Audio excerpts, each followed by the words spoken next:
Hello there, lovely folks at YouTube. Bren here. So, it's pretty warm out here right now. It's actually about 40 degrees, but it is forecast to get down well below freezing tonight. There's a possibility of snow. So, I need to winterize and protect these plants. These are my gardenias. They are frost tolerant, but they really don't like the cold. And anytime it gets down like to where we get a hard freeze, which is 25 degrees Fahrenheit or below, they will start dropping leaves and losing branches and may actually die back to the ground. The reason they're this tall and lush right now is because I winterized them last year and I want to keep this growth, so we're going to do it again this year. So winterizing plants basically just means that we're protecting them from the cold, and we protect plants from the cold the same way we protect us from the cold. We give them a layer. We give them a little coat or blanket and just cover them up a little bit, and that will keep enough of the inherent heat that they have from their cellular respiration trapped inside that it protects them from the worst of winter's damage. Now, the method that I use for this, sorry, I'm going to go off screen a little bit here. You can get this at most garden centers in the United States. I'm sure you can find it elsewhere. It's very easy to find. This is burlap. Just plain old burlap, the same type of sacking that they used to like wrap up potatoes in back in the old school days. They sell this at garden centers, at hardware stores, usually in the garden department. And literally we're just going to cover our plants over with a layer of burlap and help kind of give them that little extra layer of protection to keep the worst of winter's cold off of them. Now, the issue I have, of course, is that my burlap is cut into several small pieces because last year these plants were like, that big. So they've grown quite a bit since I've started winterizing them. So we're going to have to try and piece this together in some way. There we go. That's my old pieces. These are my new pieces. And you can see there's also like, this is last year I had a mouse that chewed a hole in it, so I had to kind of stitch it together with some garden twine. It looks fairly intact here. There we go. Alright, now as you can see,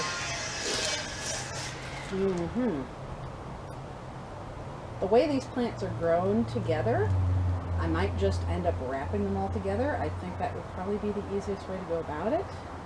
Last year they were smaller and they weren't really growing into each other. I don't know, I have to think about this. Do I want to wrap them individually or do I want to do it together?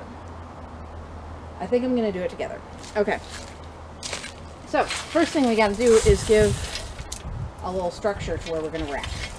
And I use, these are my tomato stakes, repurposed for this in the garden. So, just going to start putting some stakes up there. And again, this is just kind of helping to support the burlap that's going to go on there and make sure that we have something to tie it to keep it in place.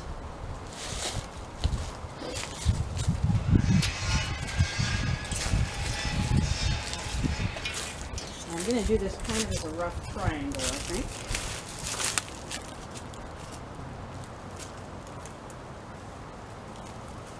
Come on now. Whoop. There must be a root for my crepe myrtle there. Let's try another spot. The crepe myrtle tree makes a very dense, fibrous root system that's hard to get through sometimes. There we go. Alright. Got that started.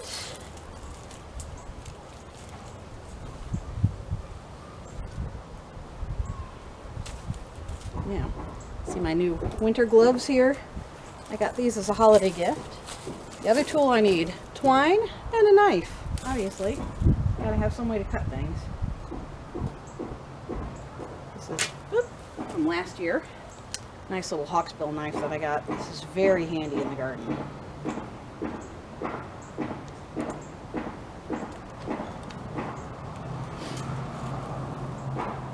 Now gardenias, this is as far north as they will grow, which is one of the reasons why I have to do this.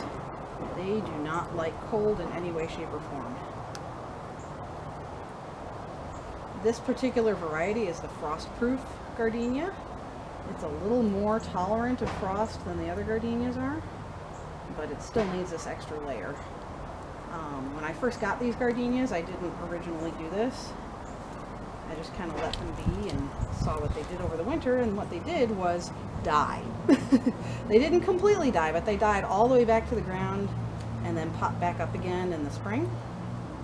But that means that I never got them to grow really any taller than a foot or two, which is disappointing. And if I did get flowers on them, it was usually only just a couple, which is kind of pointless because why grow gardenias if you're not getting flowers? So once I started, can't tie knots with my glove there. Once I started winterizing these, that's when I got the growth that you see here, which is really what I want. So it's definitely a necessary task for some of these plants. Let's see how far we can get this together. This way you can get it to go all the way there. That don't crack.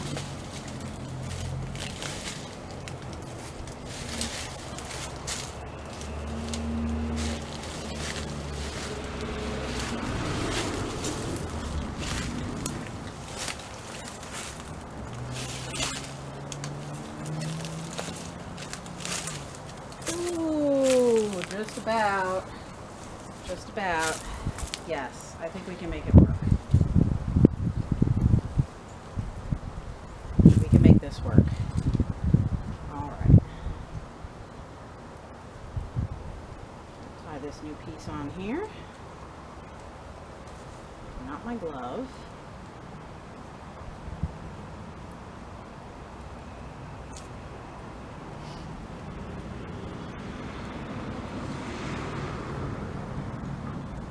Now, I'm probably going to have to go to the hardware store and get more burlap, it's looking like.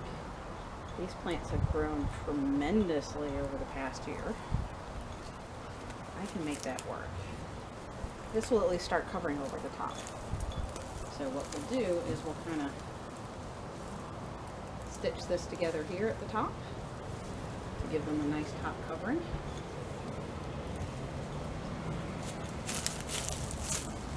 And it's okay if they get kind of bent down a little bit. They're not going to be doing any growing at this time, so we're not restricting their growth in any way. We just want to make sure they're covered. So that will at least cover the top of my plants, and then I'll be doing the same with another layer around to cover the bottoms. And then eventually, once I get down to the ground, use bricks and rocks to kind of tack the bottoms down to the ground so that this whole thing doesn't just get blown away. So this will give my plants just enough protection to make sure that they survive throughout the winter and keep most of this growth and give me lots of more flowers in the spring. Gardenias are the big one that really need it, but I also do winterize my tea camellia, the Camellia sinensis, just because, you know, I want to make sure they keep as much growth on that one as well. And I'm going to winterize this little guy right here too for the first time. This is my Hydrangea. This one usually doesn't get too big either because a lot of that gets pulled back. You can see like it has a lot of new growth buds here, like about like thigh height. Most of those die back because of the cold. So I think if I give that a little bit of protection this year as well, that I'll get better results this spring. So time will tell. But yeah, it's kind of an interesting task, a little tedious, you know, because I'm going to have to go get my yarn needle and some twine and just kind of sew these shut and just make sure that this is all wrapped up and there's no holes where the cold can sneak in. But it makes such a huge difference in the plant's longevity. They do sell like pre-made little coverings for a lot of the smaller plants. They basically look like fabric hampers, you know, like those pop-up ones that they sell. And you could actually use one of those fabric hampers as well if you were so inclined to do so. But a lot of my plants that need the winterizing now don't actually fit in those covers anymore. So other plants though, besides the one that I mentioned, I have an artichoke in the front that definitely could benefit from it. Really anything where it's like, it's kind of borderline for your area as to whether or not it can withstand the winter or not could stand a little bit of protection. A lot of the plants that do die back, like the perennials that don't have anything above ground over winter, if they die back to the ground naturally, things like, you know, a lot of your flowers like your echinacea, your black-eyed Susans, those kind of things, they also could stand from to have a little bit of winter protection. And what I usually use for those is if you have a tree in your yard, rake all your leaves into your flower beds.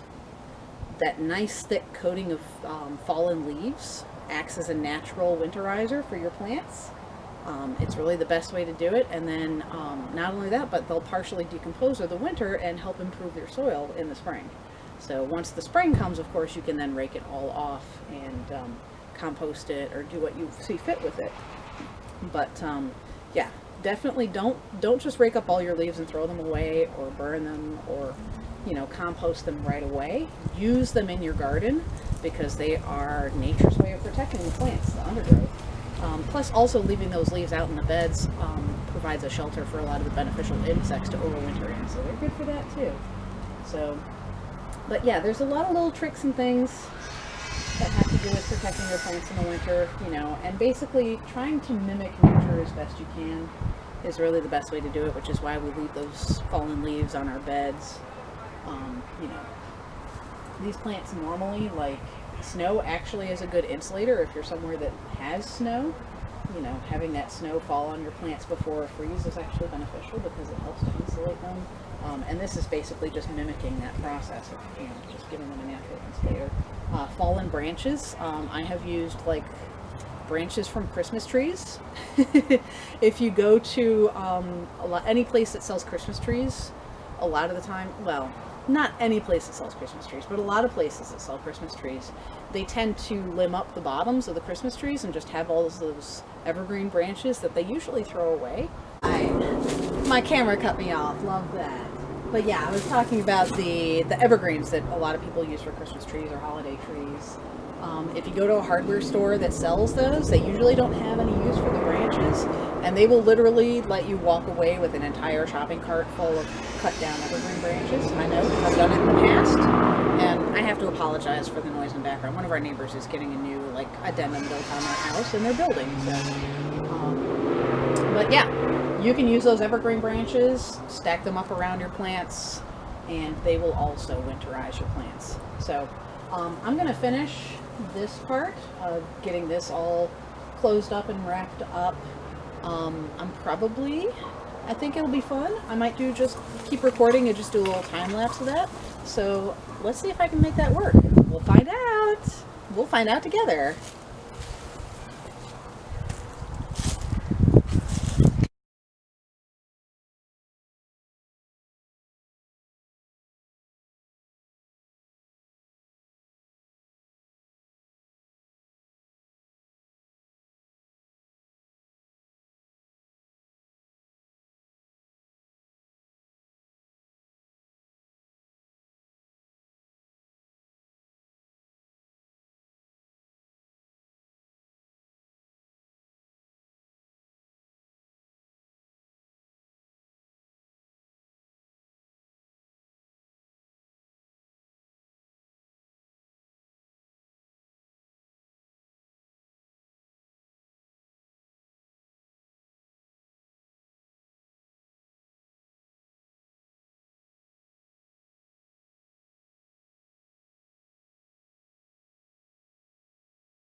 Well, there we go.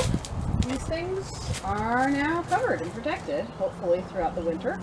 Hopefully we'll be able to maintain most of these leaves that are on there and most of the growth so that they'll get even bigger next year, and then I'll definitely need more burlap. I'm actually probably going to go to the hardware store in a little bit because the little piece that I had left just isn't big enough to cover my hydrangea with. So I'm going to need more anyway. May as well just buy it now. But anyway, that's it. These are now winterized. They're protected for the winter. In the early spring, of course, once we're hitting probably March, once we're past the point where I no longer have any real danger of a hard freeze, then I'll unwrap these again. But until then, they'll stay nice and cozy, tucked in for the winter time. So that's it. Anyway, hope finds you well, and I will see you again soon.